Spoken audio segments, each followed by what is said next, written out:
Okay, good morning. I'm going to talk about mainly the anatomy of the mitral valve, but we'll also have some slides on the pathology. I'm not a pathologist, but I'll talk about the anatomical basis of some of the pathologies. But mitral valve anatomy, as most of you know, is quite complex, so we'll devote some time just looking at the different structures. So no, this is not a heart, it's the liver. And it highlights an important point about orientation in anatomy, and it's actually one of the sections that I use for the anatomy final exams for the medical students in the building across the way. And what threw them in the exam when there were pins in it was that they'd been taught the anatomy, and I taught them the GIT anatomy mainly, in the usual sense that you talk about different directions, so anteriorly and the visceral surface, posteriorly and lateral. But then in the actual exam, they were faced with a question where you're looking anteriorly at the liver, but it had been rotated up so that it exposed the visceral surface and the porta hepatis. And so when I asked them questions about the porta hepatis, there was some confusion in trying to identify the bile duct and the portal vein. But they had to rely on their first principles and change the orientation that they were looking at to be aware of what was going on here. And if they did that and relied on first principles, then they could see that that was the hepatic artery proper, and this was the common hepatic artery, and that was the gastroduodenal artery, and that was the pancreas. But even though they were really good students, it was about 20% that got thrown because the view had changed. And this is really important, I think, when we're talking about the mitral valve, because we have in our minds the normal anatomic views, so the heart in the anatomic position. We know that the right ventricle is an anterior structure, we know that the left atrium is a posterior structure, we know that the pulmonary trunk is anterior to the aorta. But then there's slight changes that happen, and we have to be able to take that and then look at the relationships. And so if we slightly rotate the heart off the anatomical view, then you can see more of the left ventricle, more of the left atrial appendage, and the anterior interventricular groove.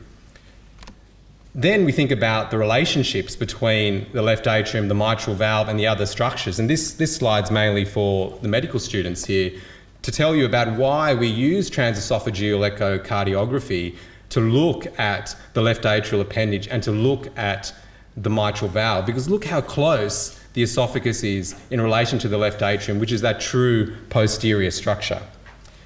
And then if we take these sort of views and these relationships, we get to probably my most favourite view of the heart, and that is the view from the base with the atria removed. And this is really what we're talking about today. This view looking down into the mitral valve, looking at its relationships to the tricuspid valve, the aortic valve, and the pulmonary valve.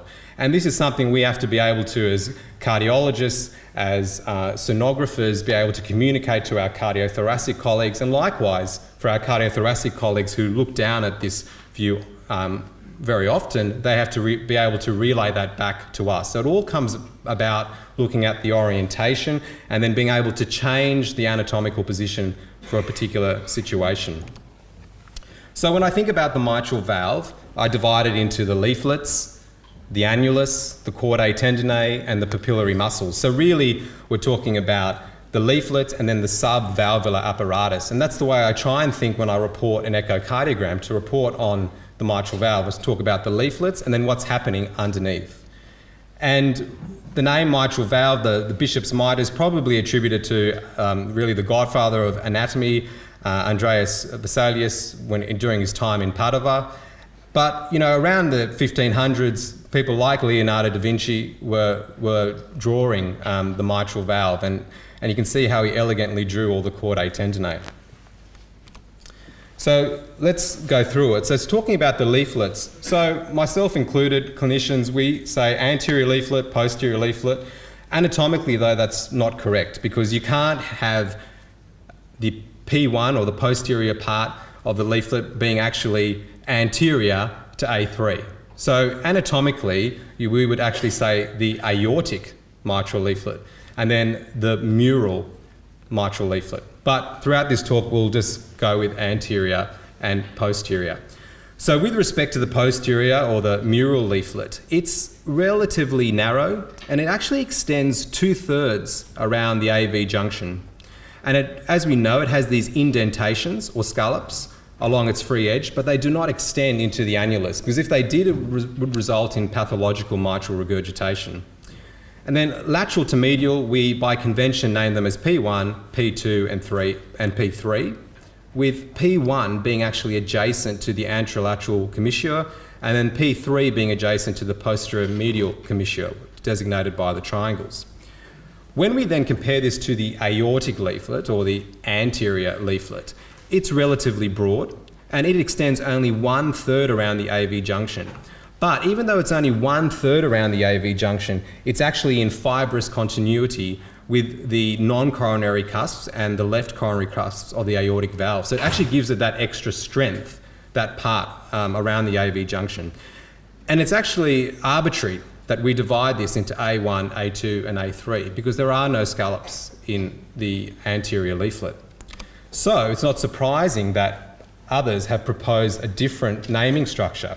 And so anatomically it would actually make more sense to use Jakob's designation and just to use 1, 2, 3, 4 because in actual fact the aortic leaflet is one structure in itself. Or Kumar and colleagues who suggest that you actually name the regions near the commissures so that you end up with 1, 2, 3, 4, 5, 6.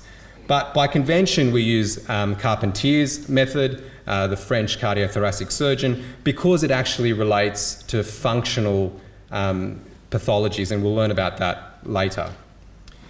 So when we look at the attachment points, we see that you can divide the leaflet into a basal zone, not shown here because it really only relates to the posterior leaflet. But on both leaflets, you can see a clear or smooth zone, and then there is this rough zone, which is the main part of the caudal attachment. And just some terminology, coaptation is when we talk about that, we're talking about the leaflets meeting. But then apposition, we're actually talking about that overlap between the leaflets, which is roughly 4 to 5 millimetres. Moving on then to the annulus. So the junctional zone really is what refers to the annulus between the left atrium and the left ventricle, and that's marked by the border of the vestibule in the left atrium. And as we know, the annulus is the point of attachment of the mitral valve leaflets. But what's interesting is that the annulus is actually this saddle-shaped configuration, such that the commissural diameter is actually larger than the anteroposterior diameter. So through A2 and P2, that centre, it's actually smaller than at the commissures. And I think most importantly, it's not rigid but pliable, and it changes shape during the cardiac cycle, and I'm sure people will talk about this later during the echocardiography talks.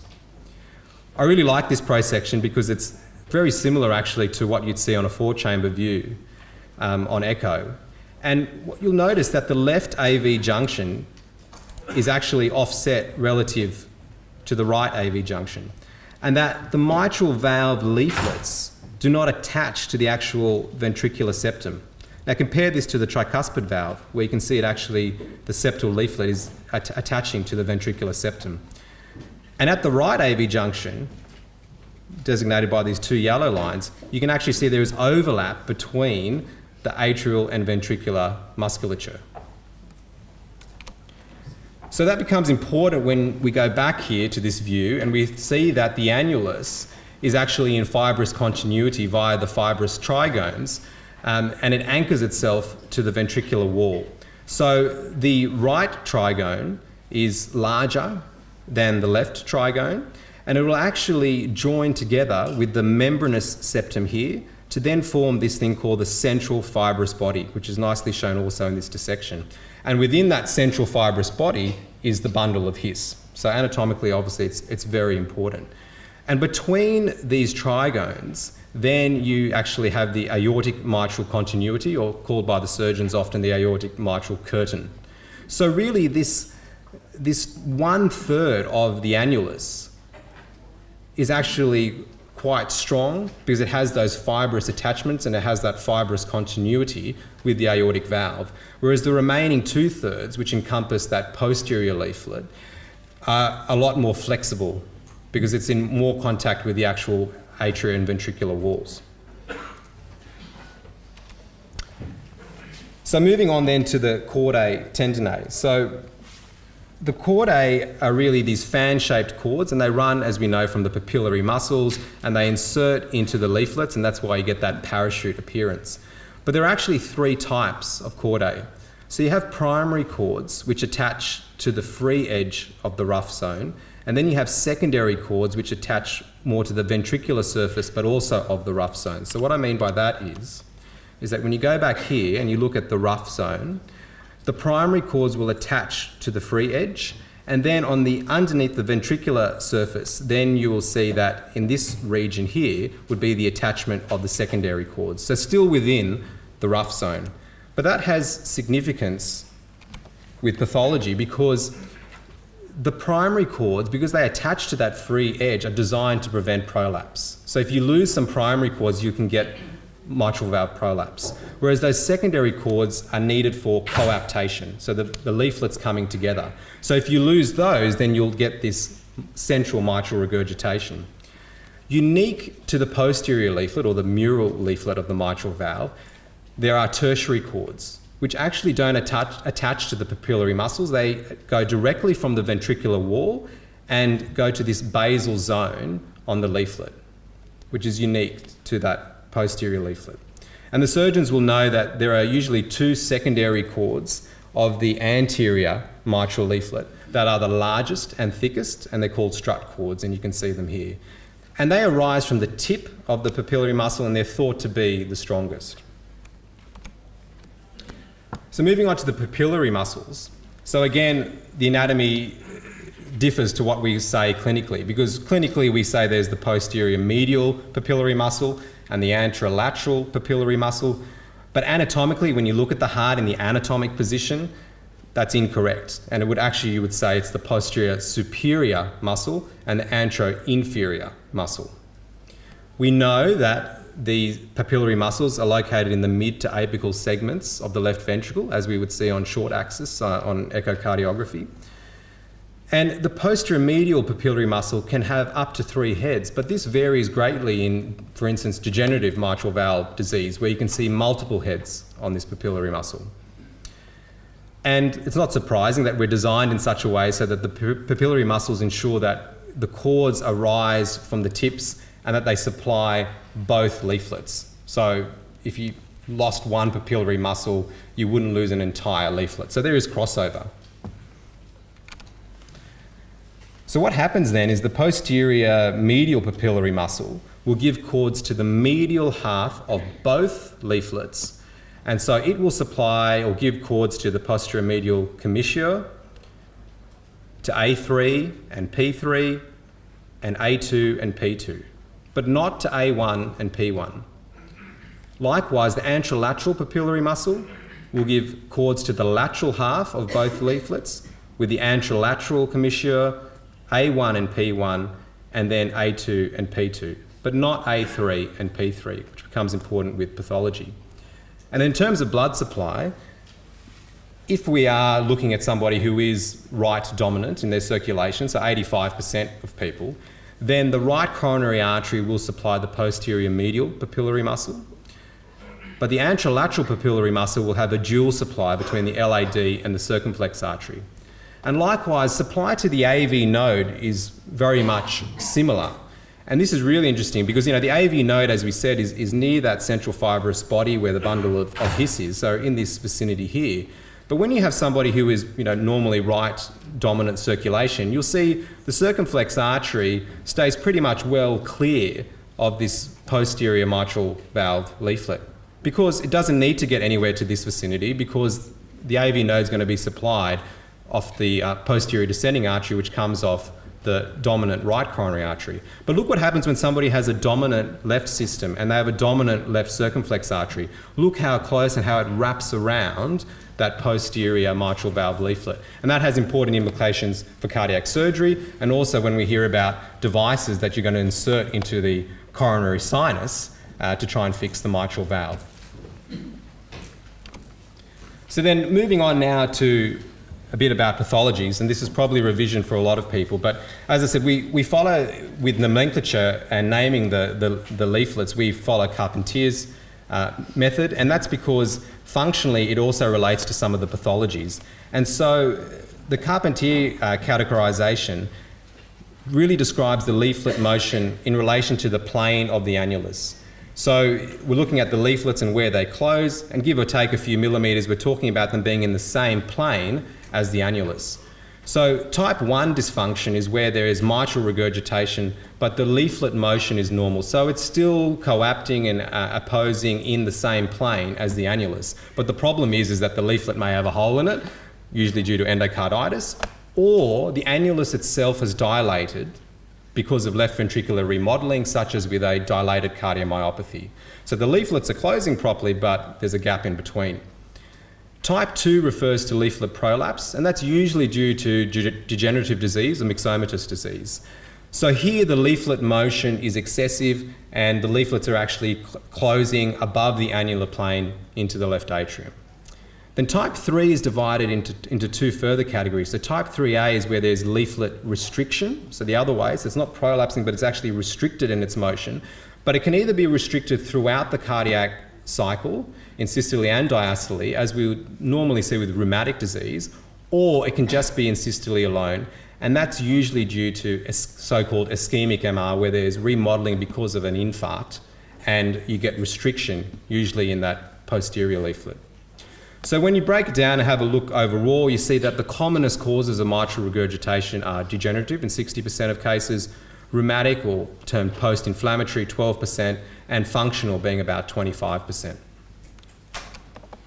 So when we talk about functional mitral regurgitation, I like to think of it in terms of either dilatation because the left ventricle has dilated, as in a cardiomyopathy, or with post-infarct remodeling. And I think we're all sort of well aware about the dilatation that can occur with a cardiomyopathy, but what you might not be aware of is that that dilatation is not often uniform if you look at it, because going back to the anatomy, the aortic valve is in that fibrous continuity with the anterior leaflet of the mitral valve via those trigones.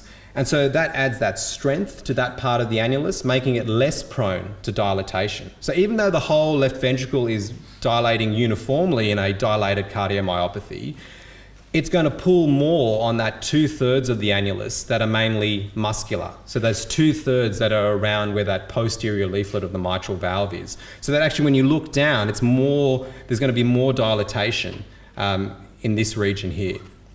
And that has implications, I guess, when you're talking about putting in an annular ring, because the dilatation is not uniform. When you then look at something like ischemic mitral regurgitation, well, here we're talking about ventricular remodeling, usually post an inferior infarct. And what happens then, because of the inferior infarct, the posterior papillary muscles are pulled down and towards the apex. That then draws the Chordae Tendinae, which are fixed length structures, and it draws them away from the line of coaptation. And so the leaflets tether and you get mitral regurgitation. And then when you look on 3D echo, again, it's not a uniform mismatch in coaptation. You can see that it actually centers upon the P2 and P3 segments. And that makes sense when you go back and you look at the posterior medial papillary muscle and its attachments to A3 and P3, as well as to P2, but that anterolateral muscle has no attachment to P3. So when you have an inferior infarct and you affect that posterior medial papillary muscle, always P3 is going to be more affected because it's the only papillary muscle supplying chordae to that region. A3, not so much affected because of that fibrous continuity and that extra strength in the annulus. Then what we all know about degenerative mitral valve disease, really that's just referring to thickening and stretching and disruption of collagen of the leaflet tissue, and it becomes more extensible. And so when it becomes more extensible or floppy, it's going to place a mechanical stress on the cords, which themselves have degenerated. And if that involves the primary cords, and remember those primary cords attached to that free edge of the rough zone, then you can get total eversion of the leaflet free edge into the atrium and get the so-called flail segment. But there's really a spectrum of severity when we talk about degenerative mitral regurgitation.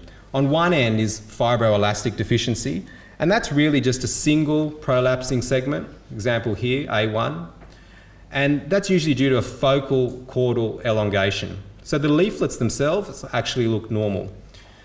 You can have a situation here where you have normal mitral valve, normal leaflet pathology in a 32-year-old male, and you can see that there's lots of collagen in blue in the fibrosa layer of the leaflet. There are little bits of sort of pink there, which are more the sort of elasticity that's starting to increase. But then somebody who's got a completely floppy mitral valve leaflet, and the cords themselves have also become floppy, you can see there's an absence of collagen in that fibrosa layer. The other end of the spectrum is so-called Barlow's disease, after the South African cardiologist, and that's really where you have not only the leaflets that are affected and calcified, and it's also the subvalvular structures, and there you can get prolapsing of all segments. And so here you've seen with A2, P3, P1, P2, and then here on a pathological specimen you can see all segments actually prolapsing into the left atrium. And finally, we're talking about rheumatic mitral regurgitation, and this involves some degree of valve stenosis with or without mitral regurgitation. And so, as we know, the leaflets become fused at the commissures, and the leaflet itself becomes rigid, but it also extends to the subvalvular apparatus, and the cords can become shortened, and they can become thickened, and they attach themselves to fibrotic papillary muscles. And this is thought to be post-inflammatory changes, which, as we know, can take decades to develop. But the mechanism of the mitral regurgitation is leaflet restriction with reduced motion in both systole and diastole. And go back to functional mitral regurgitation, which is really only that restriction during systole. Okay, so I think they're out of time. Some references. Thank you very much.